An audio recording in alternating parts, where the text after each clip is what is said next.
Hi, I'm Tommy Lopez here at the Coliseum after the VCU men's basketball team beats George Mason by 10 here in the CAA semifinals. Joining me to talk about the win from WVCW, Doug Wyatt and Phil Marcello. So guys, VCU jumped out to a 28-point lead in the first half. Mason chipped away, made it a game at halftime, and they stayed in it. Really made it uneasy for Rams fans to watch there until the end. Yeah, VCU got complacent. They started waiting until about 10 seconds on the shot clock to really start getting something going.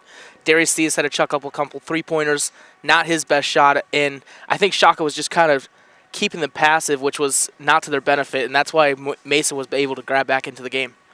Yeah, it's kind of two different stories yesterday and today. Yesterday, it was close going into halftime in the second half. VCU really just manhandled them.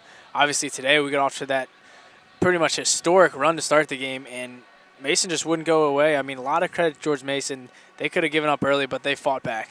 It was a 32-4 start, and Mason just chipped away from there. The Rams forced 17 first-half turnovers, and they only 12 first-half turnovers. They only forced 5 in the second half, and guys, the Rams shot 26% in the second half. It was frustrating to watch at times. Bradford Burgess did finish with 20 points. The senior had another good night, but really the Rams sputtered offensively in the final 20 minutes. Yeah, the second half, George Mason won. I mean, we were talking about it.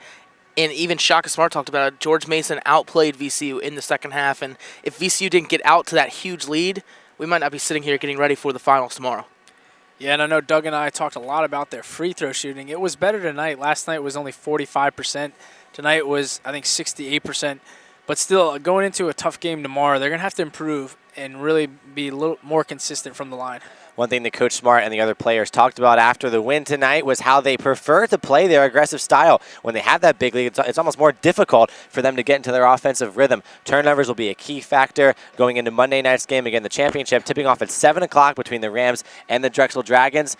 Drexel winning in Philadelphia. We only saw them once this season. What else can we expect from Bruiser Flint's squad besides a really physical game on Monday night? I mean, that is really physical and great guard play. I mean, Damian Lee, just a stud as a freshman. You have Franz Massenet, who's just maybe could have been CAA Player of the Year, just playing lights out. They have very good guards. Chris Fouch, very dangerous from the three-point line. And then you go inside, Sammy Givens, McCoy, Ruffin. I mean, they play very physical inside. VCU's going to get beat up, but hopefully they could take the punches. Yeah, I mean, it's going to be a hard-fought victory if the Rams are fortunate enough to come away with it. Like Doug said, they have a lot of balance offensively. Watching them earlier tonight, they had 4 guys that scored over 15 points in that game. So kind of like us in a way, you can't really key on one guy because we have many different options that can, hurt you, even though our styles are very different. Well, a 10-point win tonight for the Rams over the Patriots of George Mason. Monday night at 7 o'clock on the ESPN family of networks, VCU and Drexel for the CAA title and an automatic bid into the NCAA tournament. For Phil Marcello and Doug Wyatt, I'm Tommy Lopez for RamsReview.com.